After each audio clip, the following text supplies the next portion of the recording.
Battle of the Challenges podcast with Vincent Cloud, and this is the Challenge USA Episode 5 recap. And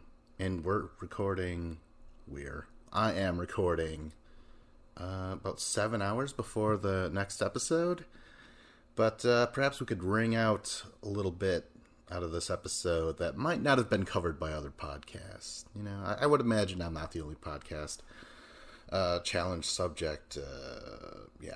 But let's get into it. I have Ben and Sarah are talking about, they're both survivors. They're like, hey man, remember that one time we voted off Tyson? It was cool. Well, they're not talking like that, but they are kind of bringing it up. And even Tyson is like, hey Sarah, so how am I with Ben?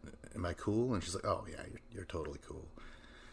And Tyson's like, all right, well maybe we should bring him in, because he's like, fuck, those two voted me off before, and that's all I know about their Survivor past. Really, I've never seen those episodes.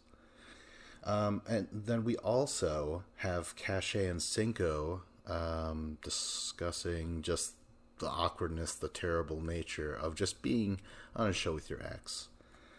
But they already work together, and I guess they haven't spoken until just now again. And she's like, hey man, you're flirting with people. Like, it hurts, but you could also do whatever you want. And Cinco's like, yeah.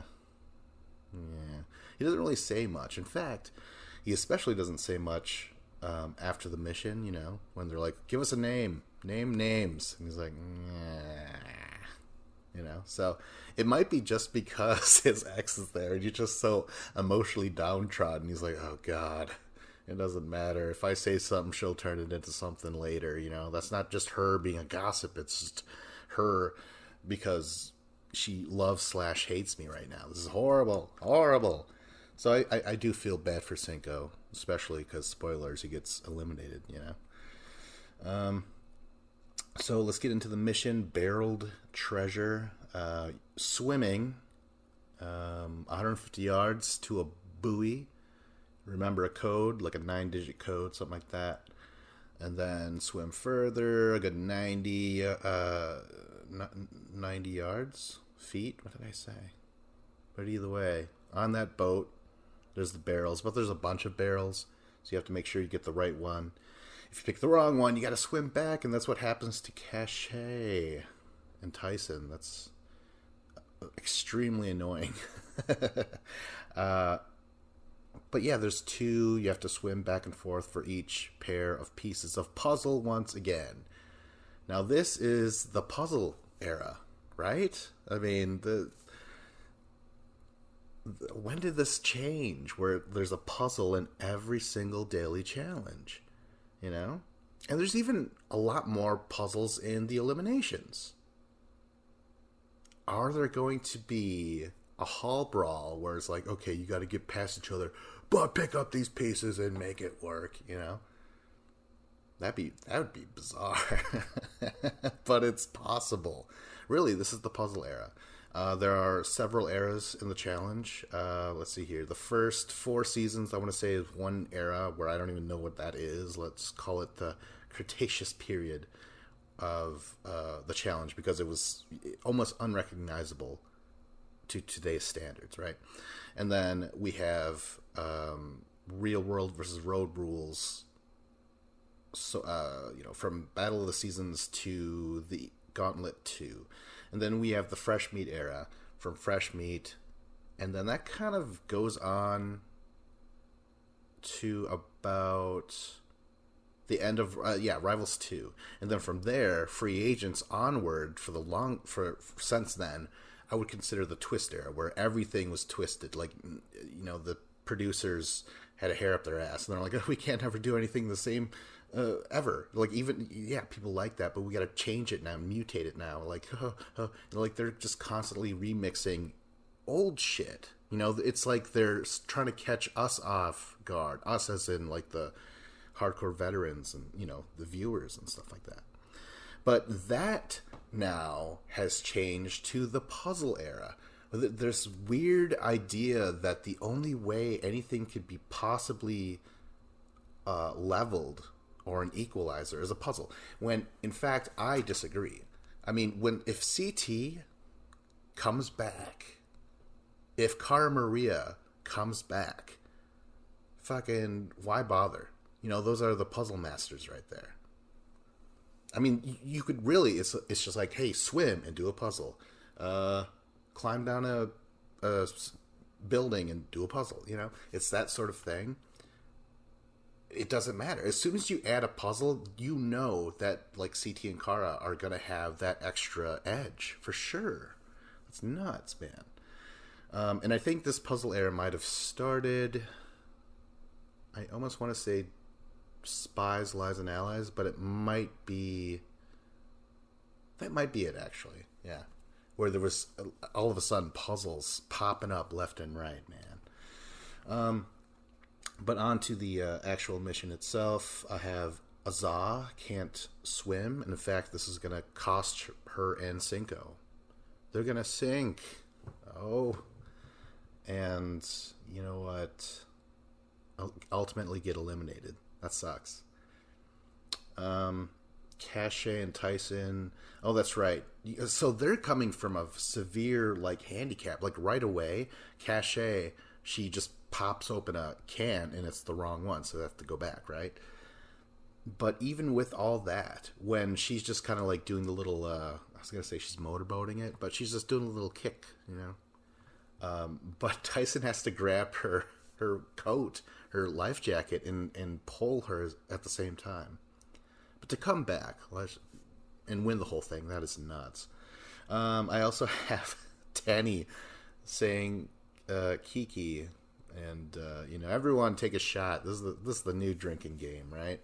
Every time Danny's like, I'm happily married, or at least my wife said, if you don't shout me out for every episode that you miss, I'm gonna sleep around or something. I don't know, something horrible. Maybe this is Danny's like, help me.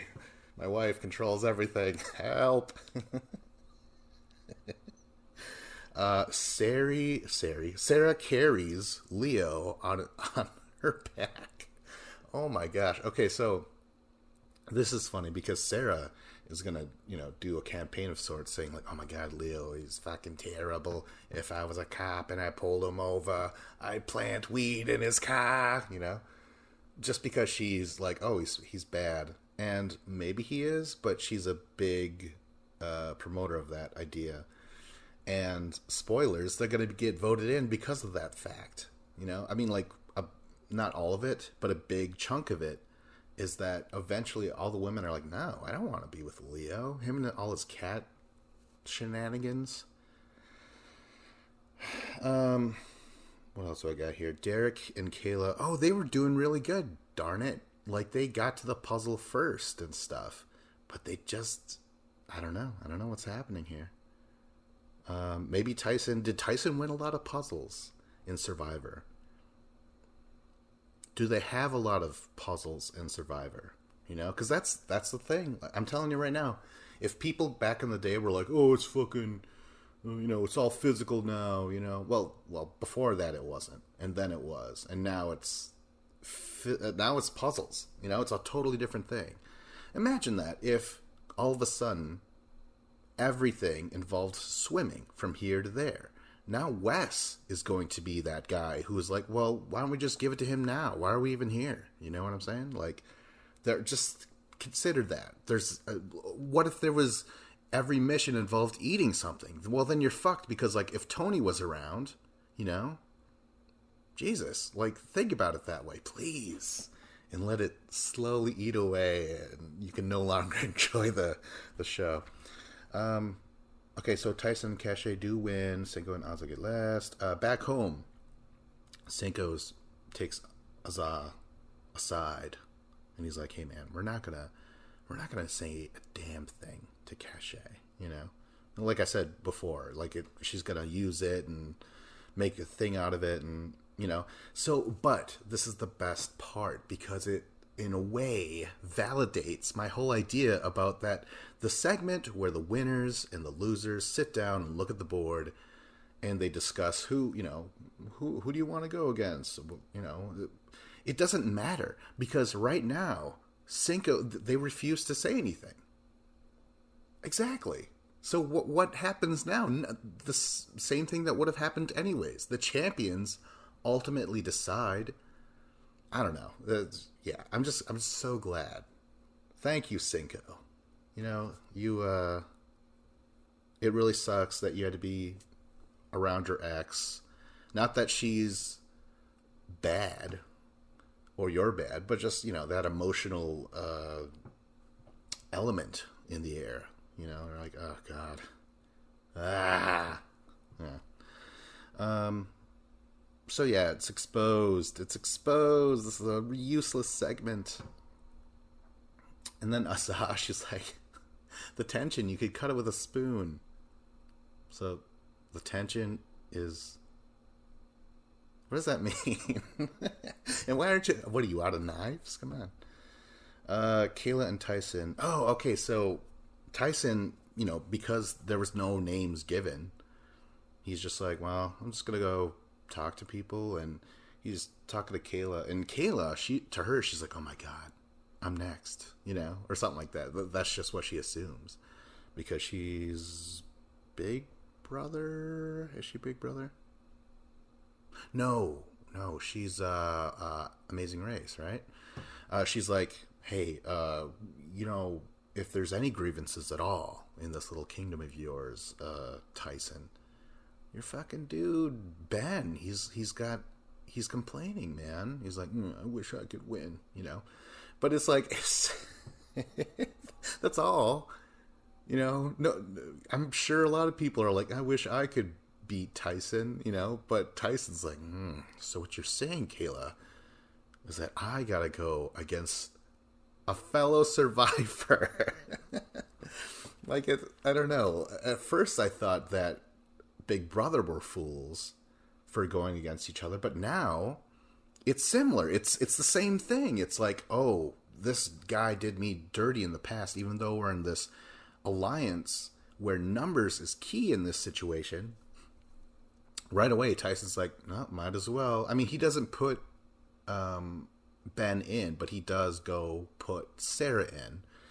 And Ben and Sarah are besties. They both voted in Tyson back in the day. So, yeah, it's just revenge, man. Like, and there's, before Tyson was like, what, you guys doing my job for me? My, big brother on brother hate crime, And now he's like, oh, this is, I'm doing their job for you, So it's interesting. Next I have the arena where they will vote in Sarah and Leo. Leo's like, I called you my big brother, man. I would have loved Tyson if he would have been like, wrong show. Goodbye. Or something, But Tyson, he doesn't really have a lot of zingers. The fear of Leo for the... Okay, I already said that. Like, Sarah, no one wants to get put with Leo, so they're like, I might as well go now, especially if Tyson's willing to go against Sarah in the revenge. And we're going to have this elimination called a dark turn, which you go into the darkness and you feel around and you're like, ooh, what's this? Turns out it's a puzzle you got to put together. Once again, a freaking puzzle. But I give it up to Leo and Sarah, but it's the Leo, it's a system, the 4 3 2 1 or the 1 through 4, the 1 2 4 3 whatever, where he already figures out, he looks at the pieces because they're all outside before you go into the dark booth, right? And he starts figuring out that there's different ones, different sizes and stuff like that, and they're like, let's memorize these outside, go in there, feel it out, come out here, assemble. Like, it's a done deal. It's awesome. And yeah, they will beat Cinco and Huzzah. And then Sarah's like slashing her throat and she's like, you're gonna fucking die. I'm gonna swatch ya. She's like, I've gotta pull you over. Make you look like a fool. Yeah, she's like, I'm gonna place my hand on the back of your car before I talk to you. It's just what we do as cops. Yeah. But that's the end of the episode. I'm looking forward to this next episode, just because it's all of a sudden. No, it's not all of a sudden. It's continue to be people, despite their alliance.